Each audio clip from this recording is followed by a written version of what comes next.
There we go.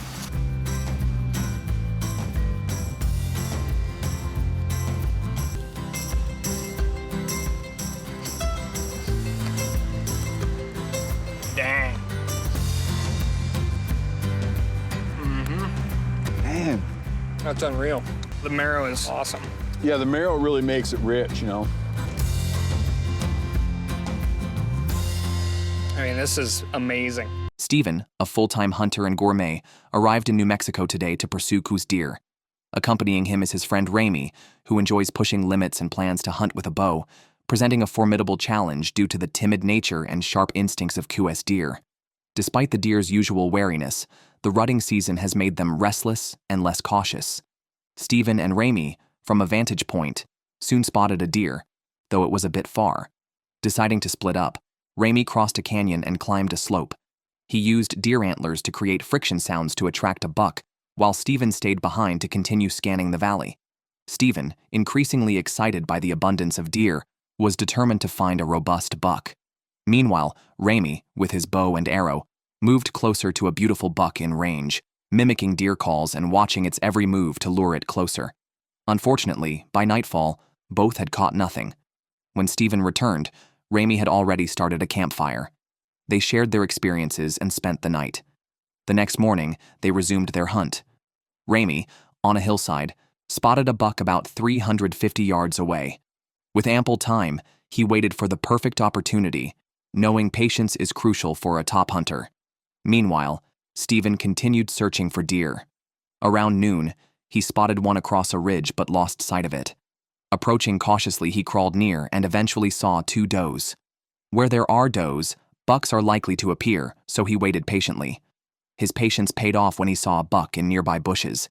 Slowly raising his gun, the buck, unaware at first, suddenly looked towards Steven. In a swift moment, Steven fired, and the buck fell, raising a cloud of dust. Stunned, Steven calmed his excitement before approaching the beautiful deer. The Cu's deer, being relatively small, looked endearing. Steven dragged the deer to an open area, skinned it, removed the innards, and hung it on a tree to continue processing the hide and dismembering the limbs. Looking forward to the next step, he sliced onions, prepared some garlic and dried chili, then heated oil in a pan. He added these ingredients and stir-fried them before taking out a venison steak, chopping it with an axe and adding the pieces to the hot oil. Once browned, he added the previously cooked ingredients, seasoned them, poured in some water, covered the pot, and simmered it for several hours, burying it in sand to cook. Elsewhere, Ramy was waiting for an opportunity when a deer passed by below. He grabbed his backpack and chased after it. When he arrived, the deer curiously looked at him, leading to a somewhat awkward standoff. The deer broke the silence, prompting Ramy to aim, but it hopped away, eluding him. He never found the right moment, making him regretful as hunting conditions worsened. He began his return journey. By nightfall, Steven dug up the buried pot to find a charred mess, resembling dark cuisine, but at least it was cooked. The ribs were tender and surprisingly tasty, leading to a hearty meal. The next morning, they set out again, focusing on Ramy's hunting success. Steven pointed out active deer areas and let Ramy proceed alone to increase his chances. He also prepared a secret weapon, a deer hide on a tree branch as a decoy. Ramy manipulated antlers to mimic buck fights and imitated calls to attract nearby bucks. A deer soon appeared, rushing toward the decoy, but it fled in the opposite direction. Exhausted and thirsty, Ramy doubted himself and resolved to bring a rifle next time. Despite the setback, he unexpectedly encountered a deer near some bushes on his way back, a rare opportunity. He silently aimed and shot. The deer ran off in pain, but Ramy, excited, retrieved his young buck, proving himself. He skinned and butchered the deer, making a delicious rib soup. Days later, he arrived in California to team up with Hunk, a chef who learned hunting in his later years and lived as a gourmet hunter. Sharing similar interests, they became close friends. They visited a friend's farm filled with black-tailed deer, wild pigs, and small game. After setting up tents, they observed from a high point, spotting many wild pigs, but no black-tailed deer yet. After a thorough search, they spotted 4 deer, including a buck, boosting morale. However, local laws prevented hunting large animals on the arrival day, so they marked the location to hunt the next day. With plenty of time left, they hunted small game to pass time and satisfy their hunger. Hunk casually picked a sour cherry, then saw a rabbit and missed his first shot, smiling awkwardly. Another rabbit appeared, and after 2 shots, he hit it but had to shoot again to ensure it was dead. This rabbit, perfect for lunch, contradicted the common belief that rabbit meat tastes bad. Hunk was known for cooking overlooked animals, and rabbit was one of his specialties. With food secured, they returned to the hill to continue monitoring deer and pigs, especially marking any bucks for the next day's hunt. As daylight faded, they ended their observation, spending the night in silence. Early the next morning, the 2 men arrived on the hillside waiting for the deer to appear. Soon, they spotted a buck and immediately pursued it. They crossed mountains and came to a rocky area near the buck's territory. Hunk hid there, waiting for his chance. Steven stepped back, giving his friend the opportunity, but unexpectedly spotted another buck about a mile away. Energized, Steven took action. He crossed steep slopes and dense bushes, approaching from upwind and catching the buck off guard. The deer, taken by surprise, stood still. Steven fired but missed due to excitement. The deer, frozen in shock, forgot to flee. As a top hunter, Steven didn't miss twice. His second shot was accurate, and the buck fell after a struggle. Hearing the gunshot, an envious Hunk knew Steven had succeeded. Steven approached the black-tailed deer, pleased with its robust condition. Due to the heat, he dragged it to a shaded area. Meanwhile, Hunk waited in vain for his deer to appear. As he grew anxious, Steven started skinning the deer and sorting the meat. It was time for lunch, and Hunk prepared to cook his specialty, rabbit from the previous day's hunt. He stir-fried it with onions until brown, then added garlic and ziziphus fruits, a great seasoning, along with a bit of saffron, leaves, and 2 chilies, simmering it gently. An hour later, Hunk lifted the lid, added some homemade grape wine to enhance the broth's flavor, and Steven eagerly tasted it, finding the broth delicious and the meat tender and flavorful. After a fulfilling meal, they resumed their hunt, this time targeting wild pigs. Despite their cunning nature making them difficult to hunt, the area was teeming with them. The men split up. Hunk crossed a creek toward the opposite ridge while Steven checked the oak forest in the valley.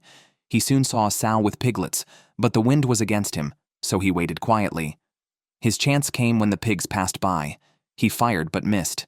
The pig sprinted away like the wind, leaving no chance for a second shot. However, unwilling to give up, Steven pursued and found the pig had collapsed, hit by his first shot, adrenaline carrying it that far. Just then, Steven spotted another pig approaching and met it with his gun. The pig sensed danger too late and sped up, but it was already too late. Steven shot accurately, achieving a double kill. Meanwhile, Hunk heard the gunshots, feeling envious but finding no pigs himself. Steven dragged the pigs to a shaded spot, removed their innards, and met up with Hunk, who had brought the truck. They transported the pigs back to camp, where it was Hunk's turn to perform. Disappointed not to have hunted a pig, he still relished the chance to cook. He started with deer meat, cutting it into chunks, searing them in oil until they changed color, and then removed them. He then poured homemade wine into the cooked onions and soaked the meat in it, adding various spices including chili, sage, and leaves, and simmered it gently.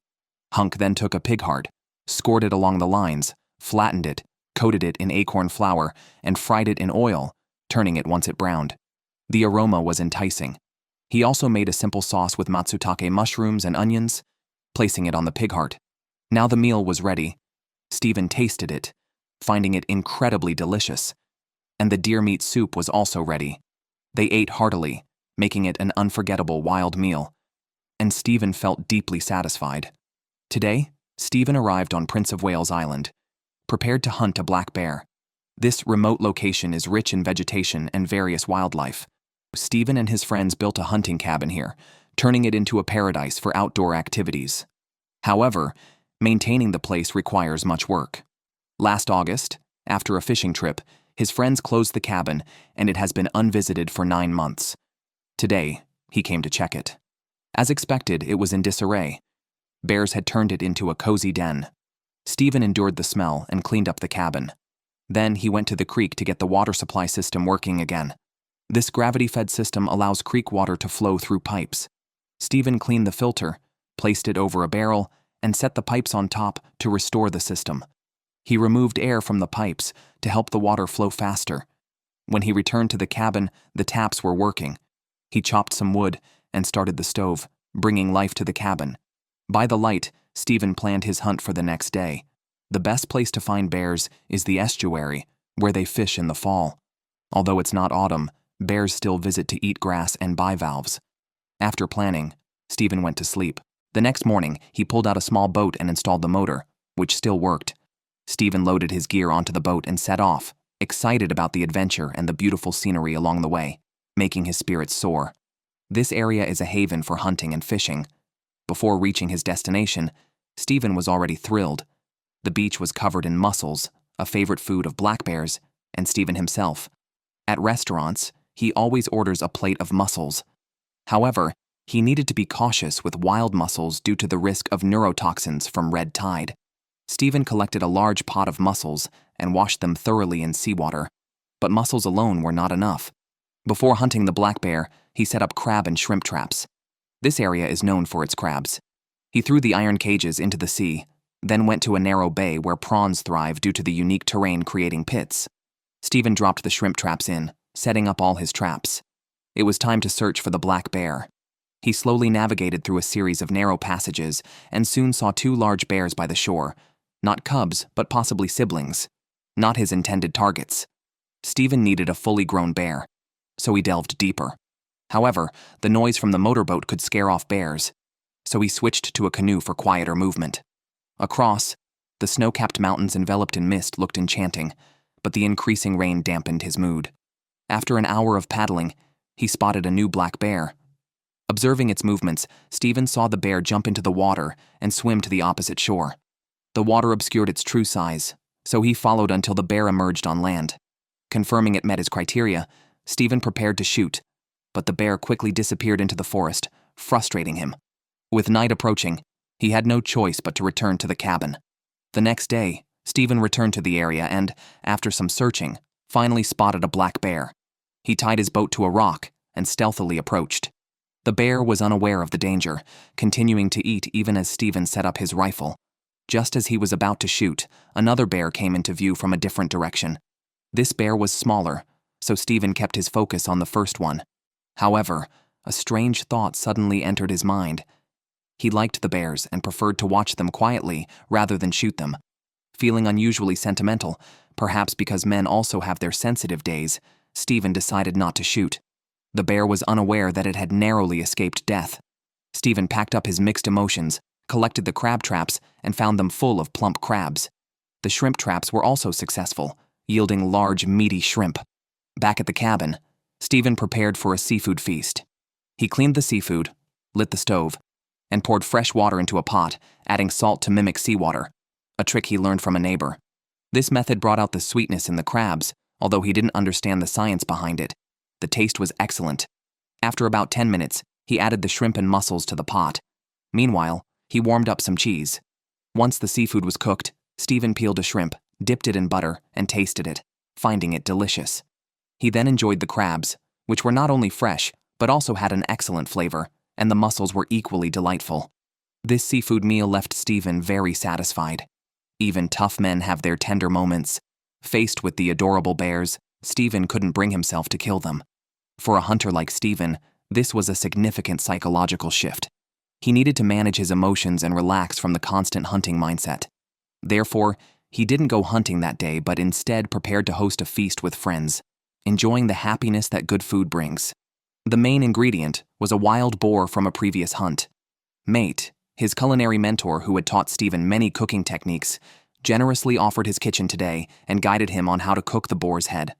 They also planned 3 other dishes: a delicacy made from pig skin, sausages from rib meat and intestines, and brined smoked ham. The pig's head had been pickled overnight in a solution, now giving off a marinated scent, and the eyes turned milky white. The next step was to cook the head face down until tender, also preparing to cook 4 pig feet with it.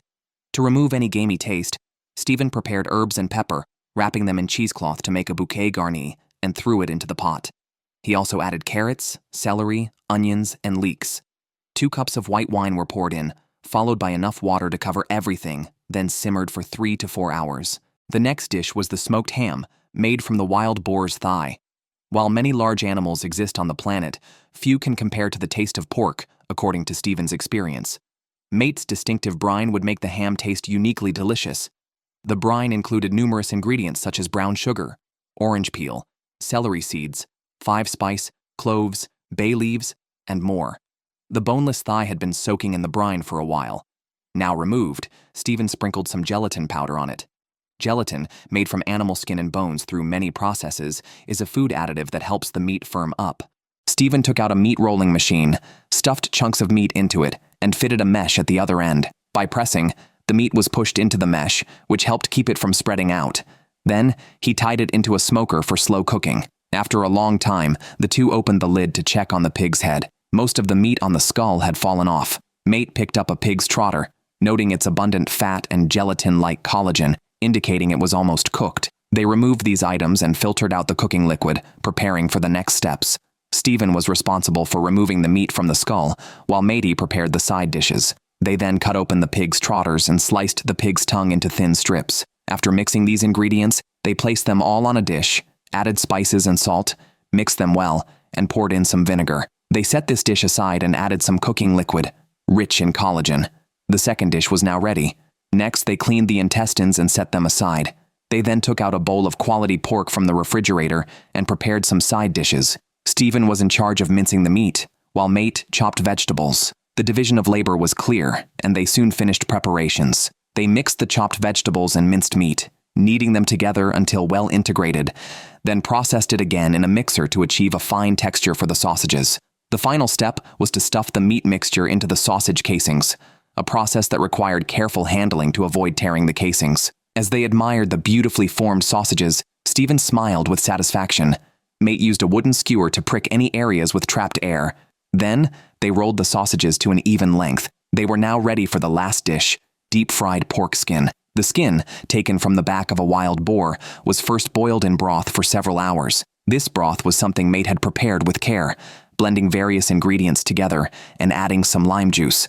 After simmering for hours, the flavors infused into the pork skin. Now, Steven cut the pork skin into slices and placed them in the oven to bake for a while. As guests were arriving soon, Steven grilled sausages in the yard, while Mate fried the dehydrated pigskin in oil until crispy, seasoned with cumin. The ham was smoked, and the pork head meat had set into a jelly. They sliced the ham and arranged all the dishes on the table. The guests eagerly enjoyed the feast, each dish providing a memorable flavor, and the evening was filled with laughter and joy.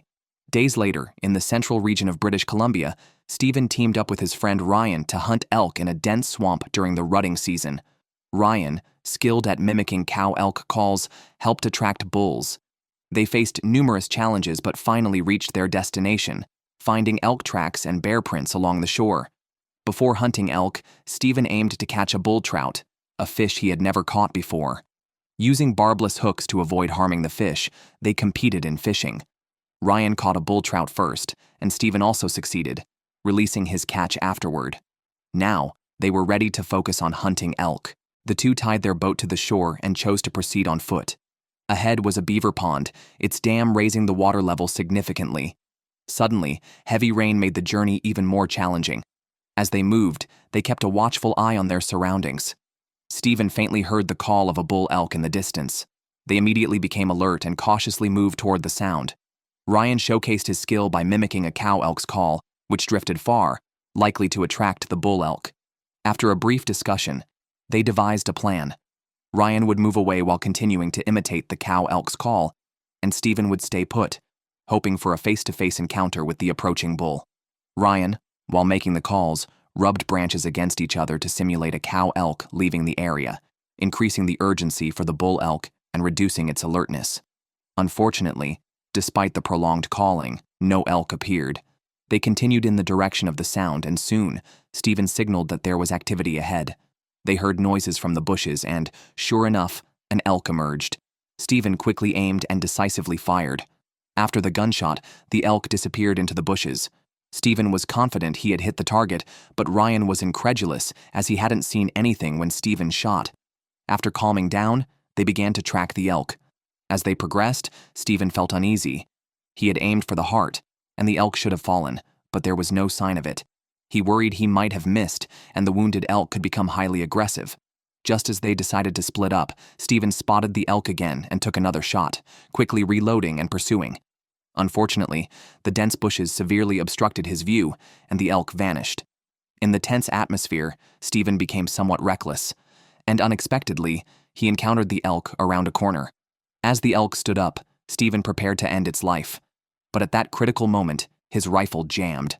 The elk charged at him, frightening Steven into a panicked retreat. Fortunately, the elk was injured, allowing him to gain some distance. Ryan saw his chance and decisively shot, and this time the elk finally fell.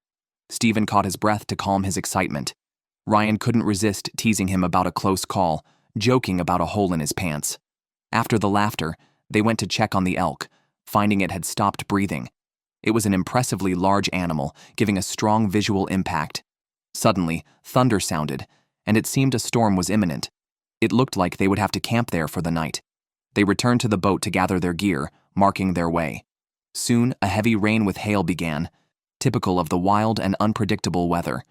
They made it back to the kill site, built a fire, and started the laborious process of butchering the elk. They skinned it, cut the meat into different sections, packed them categorically, and transported them to the shore. By the next morning, they moved the meat onto the boat and started their journey back. Once they reached the parking spot, there was still one important task before heading home: enjoying the delicious food. Steven cut a tender piece of meat to grill elk steaks and threw a bone directly into the charcoal fire. He seasoned the meat with salt and placed it in a skillet, sizzling immediately. When the steaks were nearly done, they retrieved the large bone, cracked it open with a stone, and poured the marrow over the steaks, acting like butter. The taste was absolutely delightful. Ryan, who had never experienced such delicious food, was profoundly moved. Man. That's unreal. The marrow is awesome. Yeah, the marrow really makes it rich, you know. I mean, this is amazing. Soon after, he came to the southwestern mountains of Montana, prepared to hunt an elk. In his opinion, elk meat is among the best in the world. However, the complex terrain and cold weather made hunting challenging. Additionally, other hunters in the area meant competition for Steven. Luckily, upon his arrival, he spotted several elk, including a mature bull. They were active on the mountainside. Steven set out fully equipped, but soon noticed a problem. There were tracks from 3 sets of boots in the snow, indicating that 3 hunters were already tracking the elk. Using his binoculars, Steven only saw 2 female elk. The bull he had seen earlier was gone. Disappointed but undeterred by the sudden heavy snowfall that reduced visibility, Steven pressed on, hoping to get closer. His plan was thwarted when he spotted another hunter across the way, likely having startled the bull elk.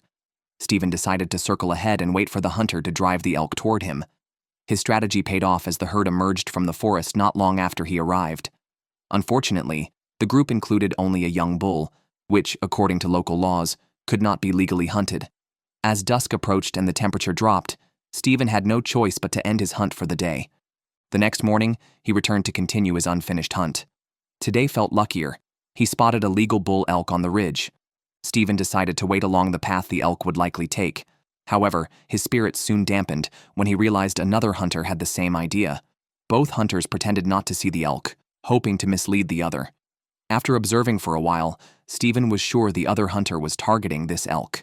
Not wanting to cause conflict, he graciously backed off, knowing of an alternative hunting site called Break Leg Ledge, a name derived from elks, sometimes rolling down the steep mountain paths. It was a tough climb, but his effort seemed worthwhile when he spotted a group of elk through his binoculars. Unfortunately, they were all females and calves. Steven sat quietly for hours, seeing many deer pass by but none that met the legal criteria, except for one young bull. As he grew colder, the real danger of hypothermia set in.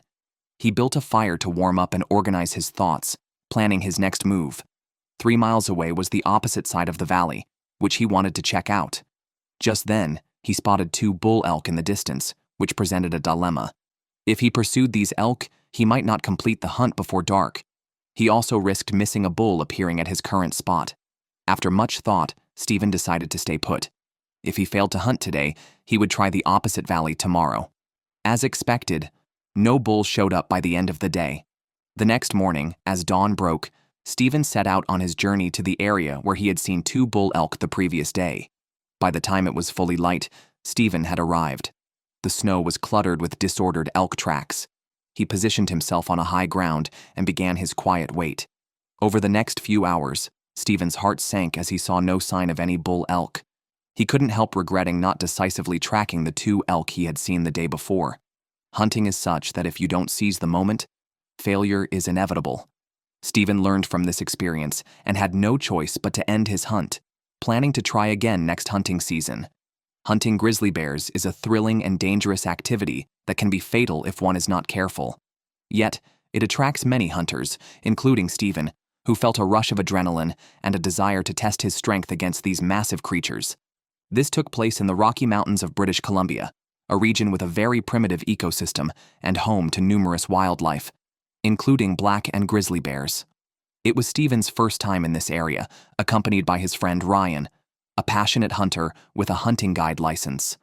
As they moved up the mountain, tasting wild berries along the way, they climbed about 1,000 feet and spotted a huge grizzly bear through their binoculars. The bear was with cubs, which indicated it was a mother bear. A male would have killed the cubs. Out of respect for wildlife, Steven's target was a mature male bear, so after watching the mother bear for a while, they moved on in search of other grizzlies. They soon encountered a black bear that had unwisely wandered into grizzly territory. The mother bear was furiously rushing towards it. They watched this scene with excitement, but became concerned when they noticed another grizzly bear in the distance. They were worried because a filmmaker with them was about 300 yards away, possibly unaware and at risk of wandering into the conflict. They searched for him but didn't find him. Instead, they had an unexpected encounter with the mother bear. They shouted loudly, trying to scare her off. Protective of her cubs, she charged at them bravely. They had no choice but to fire their guns repeatedly, hoping the noise would deter her. Fortunately, this worked, and the bear backed off.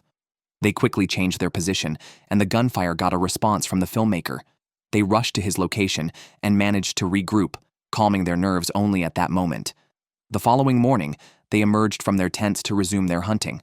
They soon spotted a grizzly bear, but by its small, narrow head and prominent ears, they could tell it was not fully mature. Adult male grizzlies have broader shoulders and longer necks. They continued to observe from a ridge overlooking the valley. Ryan noticed a bear, but upon closer examination, it turned out to be another female. They ventured deeper in search of other bears. The area was teeming with grizzlies, but all were either females or cubs. Watching them play and fight was amusing.